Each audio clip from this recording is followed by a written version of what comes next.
Hello friends, I'm Abby and today I'm talking about my top 20 books of 2020. I really tried to narrow my list down today. I ended up reading 183 books this year. That was a lot of books to choose from. I ended up giving around 50 books 5 stars, and so I had a very hard time narrowing down to my top 10, let alone my top 20. Because of that, I'm going to be doing a rapid fire honorable mentions section at the beginning of this video where I just give you the titles of some books that are my honorable mentions list this year. They didn't quite make it into my top 20, but I still really loved them and would highly recommend them. I don't know how many honorable mentions there are, but let's get started. Gods of Jade and Shadow by Sylvia Moreno Garcia. Home Before Dark by Riley Sager. Station 11 by Emily St. John Mandel. Memories in the Drift by Melissa Payne. Opium and Absinthe by Lydia Kang. Girl, Woman, Other by Bernadine Evaristo. The Priory of the Orange Tree by Samantha Shannon. Where the Crawdads Sing by Delia Owens. The Nightingale by Kristen Hanna. Scythe by Neil Schusterman. House of Salt and Sorrows by Erin A. Craig. The House with Chicken Legs by Sophie Anderson. With the Fire on High by Elizabeth Acevedo. And then a couple that I don't have with me, but I still want to mention are The Tea Dragon Society, Anxious People by Frederick Bachman, The One by John Mars, and The Southern Book Club's Guide to Slaying Vampires by Grady Hendrix. So all of those are books that I think are totally worthy of an honorable mention. I loved all of them, but now let's get into my top 20 of 2020.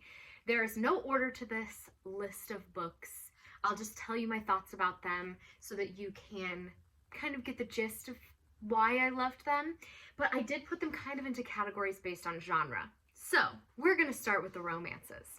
I have 5 romances that made it into my top favorite books of 2020, and one of those is my most recent read, Written in the Stars by Alexandria Bellafleur. This is an own voices story about a woman-woman, female-female romance that features 2 bisexual women who fall in love around Christmas time in Seattle, and it starts off kind of as fake dating. It's a first date, it goes horribly wrong between Darcy and Elle, and they decide they're not right for each other. But Darcy has been set up on so many dates that she thinks she can get her brother off her back by pretending that this most recent date went well, but what she doesn't realize is then she's going to have to really sell it by really fake dating this girl named Elle. So they have this fake dating trope. It's beautiful. It's such a beautiful romance. I absolutely loved this because it was something I hadn't seen before. There are not a ton of contemporary romances written with a female-female romance at the forefront that is steamy. And this was definitely steamy. I'm so happy I picked this up. It had all of the happy, lovely, wonderful, gooey feelings that I have about romances with the extra tension of Alexandria Bellafleur's writing. It has some really interesting settings with an escape room and all kinds of interesting things that happen throughout the book. And I absolutely love the discussion of astrology in this book because Elle is an astrologer who is writing these like blog posts about astrology, and she's so invested and fascinated by this, and she's not ashamed about her life choices, whereas sometimes her family will kind of like make comments about how being an astrologer isn't like a real job. She is dealing with all of that stress and is learning to love herself. I absolutely loved it. I highly recommend this one. Another romance that I really loved this year was The Hating Game by Sally Thorne, and I got this recommendation from Noelle Gallagher here on BookTube. She raves about it. She's read it multiple times this year, and she even got a tattoo, and the tattoo was of a strawberry, which I love strawberries. So I was like, oh, okay, we need to read this book so I can know what the strawberry means. And I know what it means, and I love it. So obviously this is a hate to love romance trope, and it is about Lucy and Joshua, who both work for the same company, and they're kind of both up for the same promotion, and they've always hated each other. Of course, it's a hate to love romance, so a romance starts to blossom out of their hatred, and this book is just so good at the tension and the angst and frustrating buildup of hate and frustrated feelings that are very complicated and very close to romance.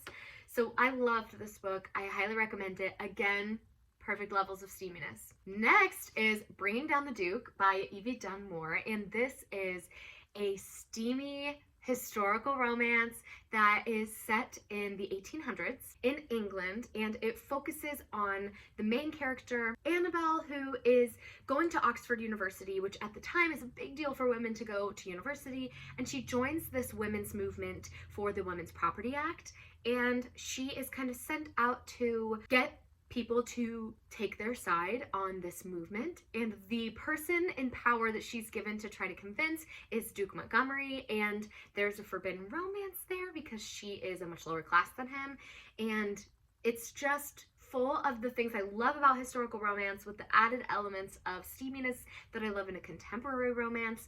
It does not read in heightened 1800s language. It reads so beautifully. The writing was fantastic. The tension was great. I loved the big ending grand gesture in this book because sometimes grand gestures can be super over the top for me, but I thought that this one was beautiful. Next is Red, White, and Royal Blue by Casey McQuiston. This one was super popular last year and I wanted to pick it up this year. This is a hate to love, fake dating kind of trope. Not really fake dating, fake friendship trope between the son of the first female president of the United States and the Prince of England. And so it's a forbidden romance because it's frowned upon for two political figures to openly have a gay romance. And in addition, they both have kind of this pressure from the political sides of their lives to be super perfect in the public eye, which is where the fake dating trope comes in, or the fake friendship. They openly hate each other, and then a big event happens and there's kind of a mishap that happens because of their fighting, their feud. And so their parents kind of say, you have to make the public think that you guys like each other because we can't have this political tension between the countries. So they're forced to pretend to be friends. Well, then they start to develop feelings and this really steamy male-male romance happens. I absolutely loved this. I loved all of the side characters in this. They are some of the best written side characters. I've heard people say this book was too long, that it has a lot of like fake endings, but I absolutely love this book, and I read it early on this year and I still think about it all the time. So I cannot recommend this one highly enough. If you like sweet, soft romances with a little bit of extra tension in them and some discussions about what makes a ruler of a country a good ruler and a good person, I think that this was very poignant in this year to read and kind of explore those ideas.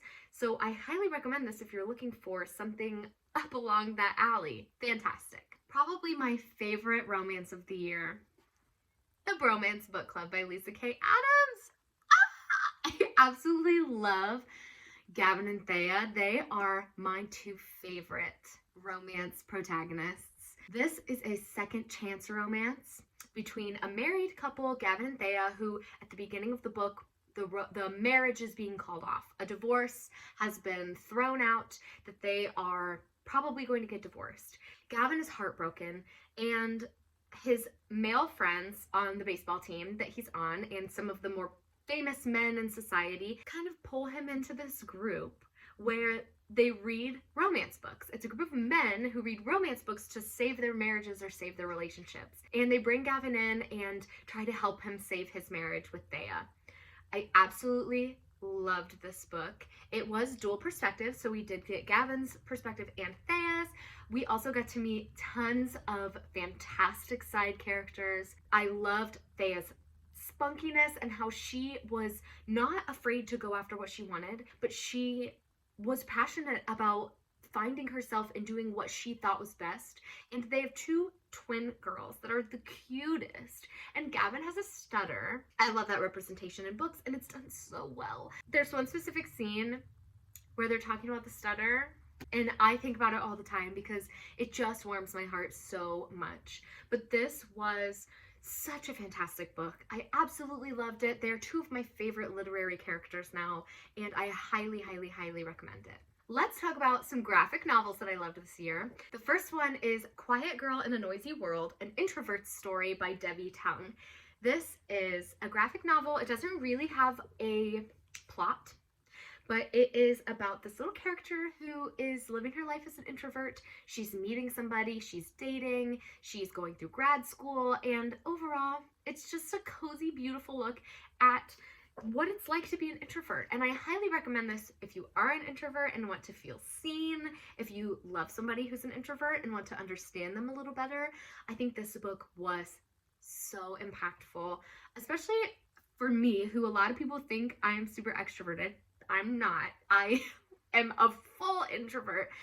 And I loved reading this book because I got to see myself in this character so clearly, and I just related to her so deeply when she would have a thought bubble about feeling guilt about not loving being in social situations. She marries somebody who is very extroverted, which is what I did. Brent is so extroverted, and I loved seeing their relationship throughout this book. Like I said, it's not plot driven, but it is very impactful and very sweet. I highly recommend this. And the other graphic novels that I want to talk about, I'm lumping into one in my top 20 because it's also a web cartoon, so you can read it for free online rather than reading the bind-ups.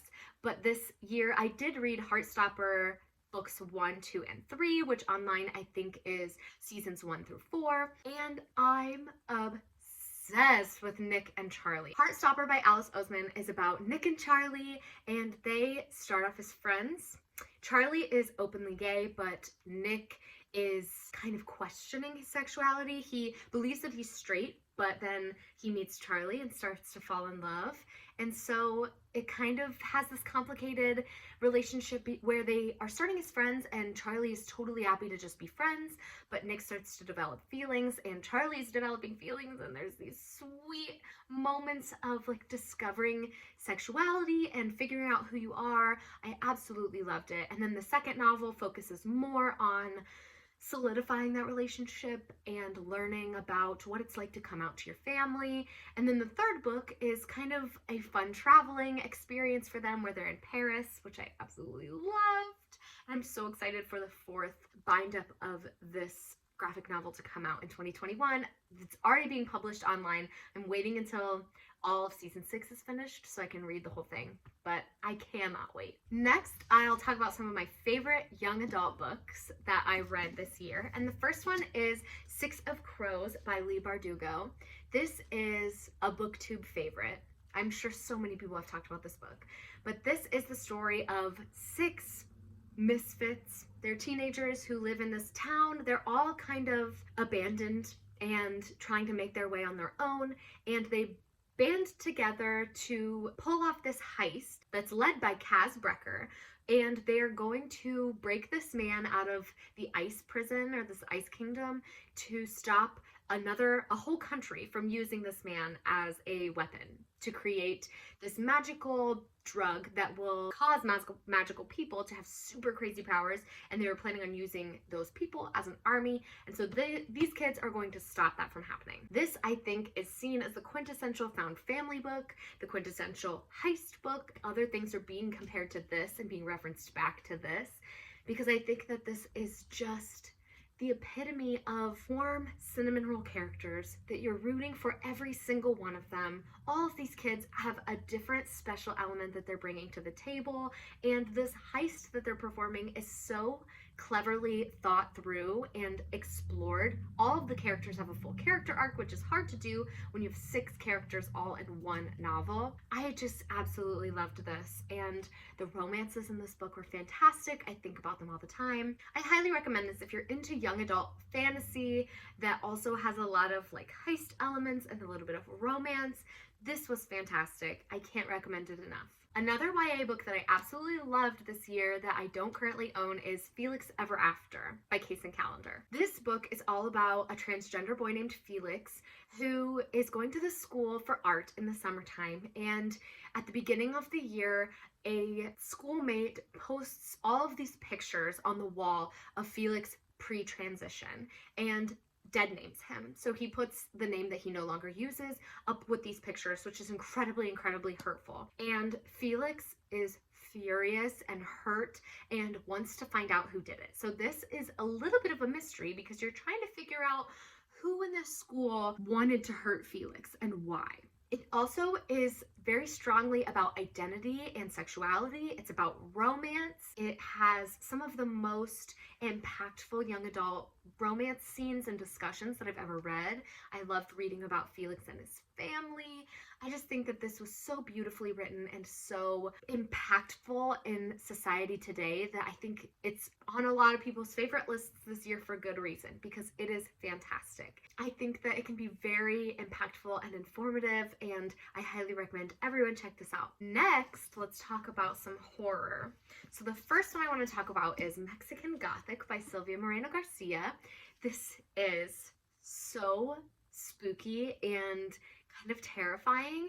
I think this is the perfect level of horror for me. I also really liked The Troop this year, but that's very gory horror, and this had some gory scenes, but for the most part was more like psychological horror, which I love. This is all about Noemi, and she gets a letter from her cousin that says, I'm trapped in this house, my husband won't let me leave, and I need you to come save me. Noemi gets in the car, drives to her cousin's house, and it's set in 1950s Mexico, which I didn't mention, but she goes to her cousin's house and is kind of trying to figure out how to save her. Her cousin is experiencing some madness. There's a lot of questioning about what's really going on in this spooky manner. I would say the house itself is a character in this book. This is very gothic horror, which, as you can tell by the title, I think that this just had so many beautifully descripted scenes that were so creepy and eerie.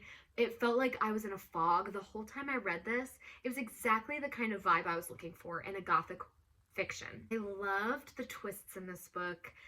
I loved the discussion on race and the discussion on like why this house is so terrifying and what it's like to be a woman in the 1950s, especially a woman of color who is not being believed by the people around them. It was just so fascinating. This book was scary. It took twists and turns that I didn't expect. I absolutely loved the way it all wrapped up, which some people didn't, but I loved it. I would highly recommend this, especially to people who are new to horror, because before this year, I hadn't really ever read a lot of horror. I only really read It by Stephen King, and this is a completely different kind of horror and is so fantastic, but is a great way to kind of get your feet wet. It has a little bit of gore, a little bit of domestic horror, and a lot of atmospheric horror. Highly recommend. So, so good. Another one of my absolute favorites this year is The Year of the Witching by Alexis Henderson. Now I didn't really know where to place it in terms of genre because it kind of fits into multiples. It fits a little bit into like a dystopian, it fits a little bit into fantasy, but I'm classifying it as horror because that's the part of this book that stands out to me the most, is the deep sense of dread that I felt while reading it. This book is set in a puritanical society where this woman named Emmanuelle is the daughter of a woman who died during childbirth, but she was exiled when she was giving birth or when she was pregnant because she had tried to kill the prophet. The prophet is the leader of their society, and he has many wives, but Emmanuelle's mom didn't want to marry him. So she tried to kill him, ran away to the woods, and kind of formed this pact with these witches. Emmanuelle, as a teenager, gets sucked into these dark woods, finds a journal that her mom used to have, and is kind of brought into this witch universe as well. It just has some of the most descriptive writing of these witchy scenes, these dark witch powers that I absolutely loved. It had a social commentary that was unparalleled. I absolutely loved the representation in this book of the people of color who lived on the outskirts of town, how the puritanical society was almost completely white except for Emmanuelle, who was the daughter of a man from the outskirts and a white woman from town, and how Emmanuelle is kind of discovering her father's side of the family throughout this book and exploring her heritage and how it ties into her life currently. There is a friendship in this book that I absolutely love, a relationship that starts to blossom that I think was fantastic. The horror elements of this were great. The discussion on puritanical societies was great. This was like The Handmaid's Tale meets The Village. If you took The Handmaid's Tale but put it in a different time where it was super like old worldly and had a lot of gore, not a lot of gore, but like quite a bit of gore, fantastic. Like The Handmaid's Tale meets the plagues from the Bible. That's how I would describe this book. Oh, it is so Handmaid's Tale plus witches. That's what it was. I absolutely love this book. I recommend this to anybody who really enjoys really any kind of book, because like I said, it fits in lots of genres. This was one of my absolute favorites of the year. I'm not ranking them, but if I was, this might be in the top 3. Fantastic. The next book I want to talk about is The Dreamers by Karen Thompson Walker. This book was very poignant this year.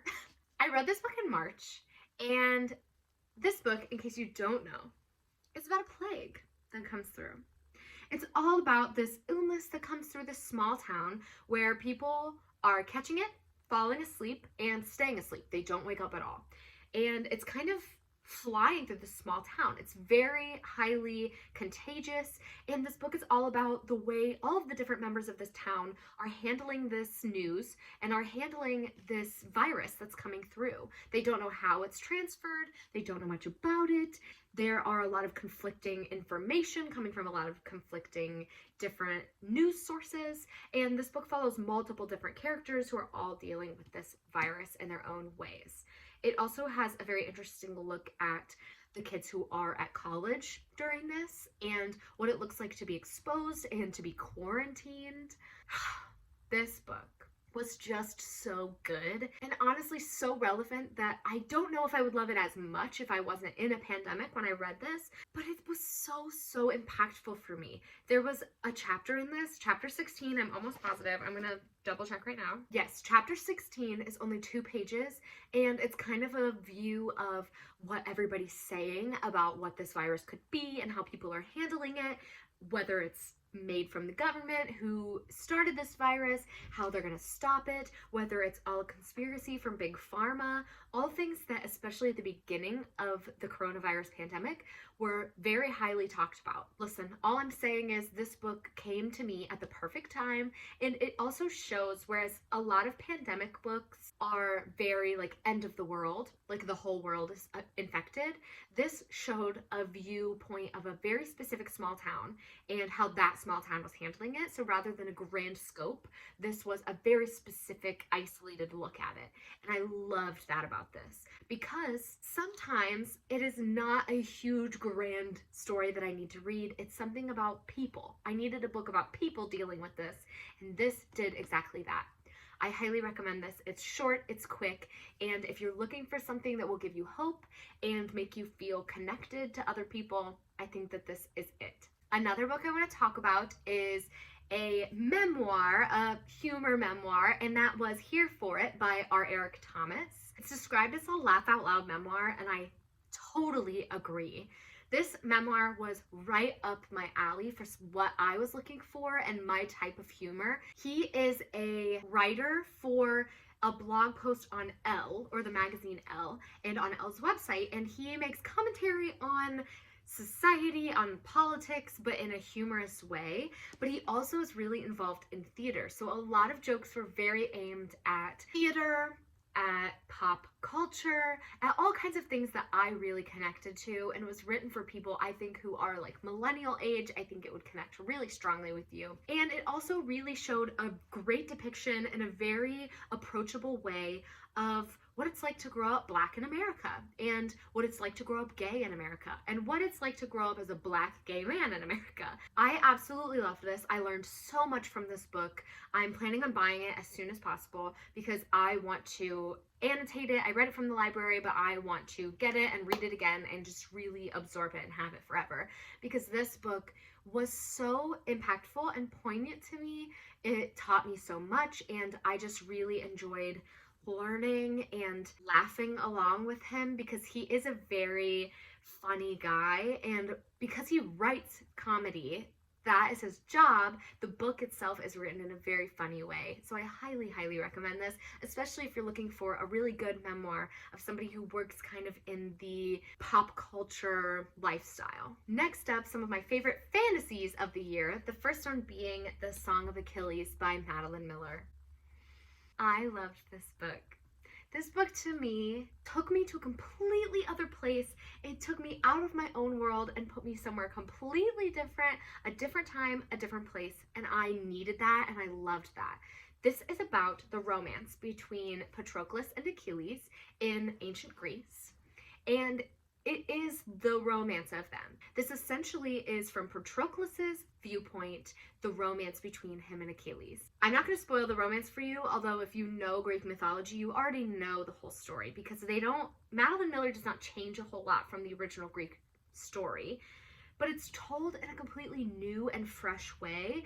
The environment of ancient Greece is normally a very strong point of a Greek myth retelling. It is normally the focal point, and the characters are kind of devices that are used throughout this ancient Greek setting. This is not that. This is a character piece about Patroclus and Achilles and their romance and what it was like to be this golden god of ancient Greece and to be the kind of sidekick for him, the secret lover for him. Their romance was everything. This was everything I needed, and I would highly recommend this to people who like Greek myth retellings. If you love romance, I highly recommend it, although I recommend you read the Greek myth before you read this. That way you know what's coming. I just think that this was beautifully written, gorgeously told. The characters really shone through, and I think about them like they are members of my own family very often. This stuck with me. And books that stick with me are ones that I will hold near and dear to my heart forever. So this will be one of my favorites probably for the rest of my life. Next is another all-time favorite book for me, and that is The House in the Cerulean Sea by T.J. Klune.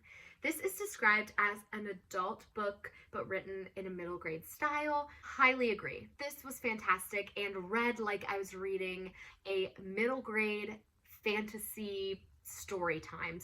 Like, so good. This book is about Linus, who is a social worker, and he goes to different magical orphanages and makes sure that the kids are safe and that the orphanages are run properly. And he is given the secret mission to go out to the Cerulean Sea and check on this super highly classified orphanage. And he's given this task because he's very dedicated to his job. He does not connect to the children when he goes out and checks on the orphanages. He's very objective, and that's what they want. So they sent him out to this secluded orphanage filled with dangerous children. And this book is essentially the story of Linus meeting these kids and finding out that they are more than what their paperwork says about them. And he meets the caretaker of the orphanage, Arthur, who they're so freaking cute. Oh my goodness, this has a male-male romance in it. It features so many different fantastic creatures and magical plot devices, magical creatures, magical elements that I highly recommend. I read this very quickly. I think it read like somebody was reading me a bedtime story, and it's one that I want to come back to. I felt so invested in this story and in these characters that when I finished this book, it felt like a piece of me was missing, like a piece of me had gone into the book. I love when books can make me feel like that, like give me that book hangover. That's what I'm here for. So this book, if you love fantasy, especially if you are hoping to get into middle grade, but you don't love the like super young writing, but you love kind of the fantastical elements of it, this would be perfect because it definitely has some adult humor, it has some adult themes, and I absolutely loved everything about this book. I wouldn't change a thing. Next up, one of my favorites of the year, what I think many people are going to say are their favorites of the year as well, is The Invisible Life of Addie LaRue by V.E. Schwab. This book is very hard to describe, but I would describe it as a fantasy, but also kind of just like a literary fiction. Let me tell you what I mean. This book is all about Addie, who in the 1700s, when this book starts, on her wedding day, she runs into the woods to make a wish because she doesn't want to get married. She wants to be free, to live her life as she sees fit. So she runs into the woods and makes a wish. The sun goes down, and she's always been told not to pray to the gods that answer after dark. The sun goes down, she's praying for a miracle, praying for a change in her life, and the only god that answers is the god of the dark. He grants her wish to be free. Now, the bargain is that her soul belongs to him, so it's a very Faustian, like, make a deal with the devil bargain, and she is allowed to live forever. The twist is that nobody will ever remember her. So even within seconds, if somebody turns around, they won't remember who she is or what she's doing there. It really is heartbreaking to read about. And this book spans from the 1700s all the way up through 2014, which if you're looking for a very expansive, like traveling novel, this is not it. It does go to a couple different places, but it's mostly a character piece about Addie, about her struggles and finding a way to leave a mark on the world because she can't do anything that will leave a permanent mark. So she can't create anything or create any ideas, and her kind of managing that. And then the twist of this book is that she meets a man in 2014, Henry, who can remember her. And of course she's shocked. She doesn't know what's going on, but she wants to find out why this man can remember her and what the twist is, like why that's happening, because it has never happened in the previous 200 years of her existence on Earth. This book was such a beautiful, introspective look, a slow-moving speculative novel on what it's like to live forever but never be able to leave a legacy. She is trying to make her mark and kind of make the most of this life that she's been given, this freedom she's been given, when she's being so restrained by the fact that people can't remember her.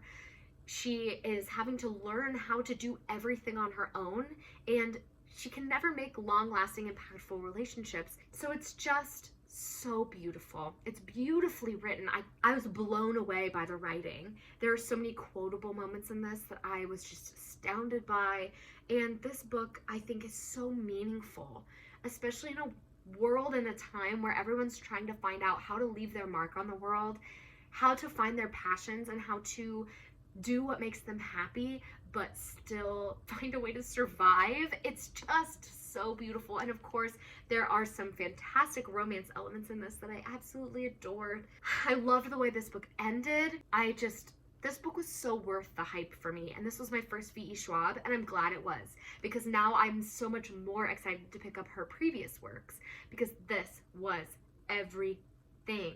If you love slow-moving fantasy that's like not really a whole lot of fantasy except for the elements of like this deal with the devil, I think that you would love this. Honestly, I think everyone should pick this up, because even if you don't like it, I think you'll still get something fantastic out of it. Loved it. Highly recommend. Next, The Name of the Wind by Patrick Rothfuss. This is a massive adult fantasy, but I loved it.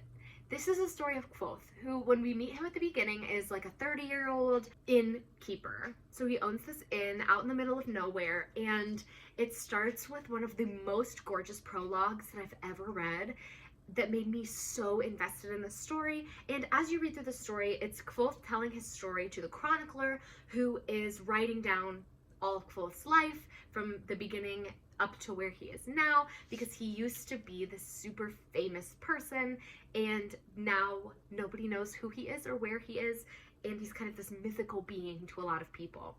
And so the chronicler is trying to get Kvothe's story and kind of learn about him. This book spans so many fantastic places, goes through so many fantastic stories, and essentially is a character piece on this little boy who has a traveling, performing family and kind of ends up, by the end of this book, in a magical university. So good. So this book is the first in a trilogy, or at least the trilogy that I think is going to be a trilogy, but the third book hasn't been completed yet, and it might be more than 3 books. But this book follows him through childhood up through when he's like 15, which doesn't sound like a long time for a book this big, but it covers a lot. I loved the depictions of music and magic in this book, and how magic is viewed as kind of a science. The people who aren't at the university view it as something crazy, but the people at the university know that it is based in something more profound than just like whimsical magic. But there's also the element of this mythical evil being that's out there in the world somewhere that Kvothe knows about, but other people think is just a fairy tale, and he is very interested in learning more about them, and that's why he's at the university in the first place. It's so good, and if you love adult high fantasy, I highly recommend. It's not going to be for everybody, but I absolutely loved it, and I read the second book this year as well, which was just as fantastic. So I highly recommend this for anyone who loves adult fantasy and maybe is trying to get into adult fantasy, because this was the perfect transition for me from young adult fantasy to adult. And a little bit of a transition book from fantasy to literary fiction is The Midnight Library by Matt Haig. This is the story of this girl named Nora, who at the beginning of the book tries to kill herself. And she ends up at this midnight library where it's the library between life and death, and the library is filled with infinite books all about what her life could have been if she had made specific different choices. And so essentially in this library, she can go through each of her regrets and see what her life would have been like had she not made that choice that she now regrets. This book was a self-help book and a novel. It was cozy. It was like curling up with a blanket and being seen and being held. It spanned so many fantastic lives because it allowed us to see Nora going through all of these different worlds. And I thought that I didn't like the way that it was going. I was kind of nervous about the ending, but the ending ended up being so perfectly wrapped up.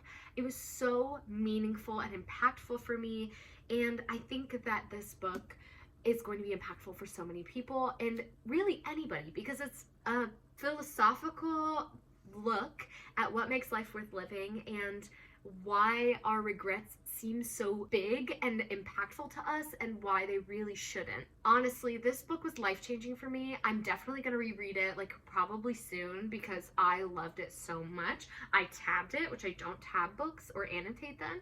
I just highly recommend this to anybody because I think that anyone could get something out of this, even if you don't suffer from depression. There are trigger warnings for suicide in this book. As I mentioned, it starts with a suicide, so it's not something that sneaks up on you. It's not graphically depicted, and it is not anything that I think is extremely triggering for me. But if you are somebody who's very sensitive to that, I think that you should look more into this before you pick it up. But overall, I think that it was so impactful and so meaningful. The next book I want to talk about is The Vanishing Half by Britt Bennett, and this book was so wonderfully written. I absolutely loved it. I'm waiting for my book of the month copy of the book of the year to show up because it was chosen as the book of the month book of the year, and it had like a special gold sticker on it. I'm so excited. So I'm waiting for that copy to get here. But this book is about twin sisters who are born in the South in the 1950s, and they are black twins, but they are very light-skinned. They're in a town that is known for its very light-skinned black inhabitants, and these two sisters run away when they're teenagers, and they run away to this big city, and from there they kind of split off. So one twin sister leaves and lives her life as if she is a white woman, and the other one kind of comes back home and lives her life more connected to her family and embraces the black heritage of her past. This book is just an exceptional view of kind of what happens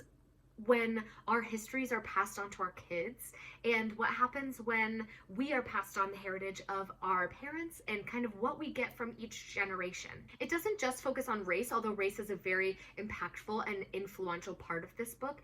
It also talks about how all of our decisions affect future generations of people, and how our parents and grandparents' decisions affected our lives as well. Those things don't just affect our lives, they also affect the way people dream and their expectations from the world. So, for example, the sister who goes to live a life as a white woman, her child has different expectations from life than the child of the woman who is living her life in a more predominantly black neighborhood. It was just so beautifully written, so impactful. It's won so many awards, and for good reason, because this book was great, and I highly recommend it. It definitely deserves a spot in this favorites of 2020 list. The last book that I want to talk about is The Seven Husbands of Evelyn Hugo by Taylor Jenkins Reid. This book is so good and so much more than what I expected from it. I am not super into like famous people stories.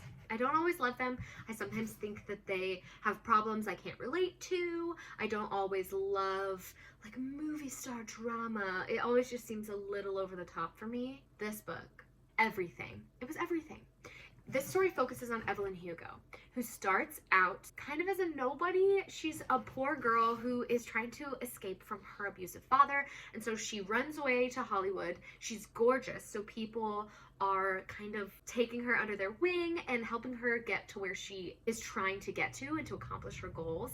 And this story is told from the perspective of this woman named Monique, who is a journalist. And Evelyn Hugo, as like an 80-year-old woman, asks Monique to come tell her story for the first time.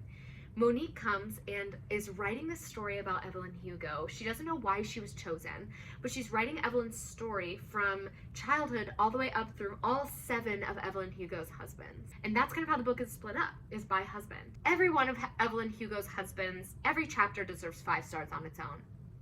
It was so good, so interesting. This book took turns I never expected. When I found out how Monique was connected to the story, did not expect it.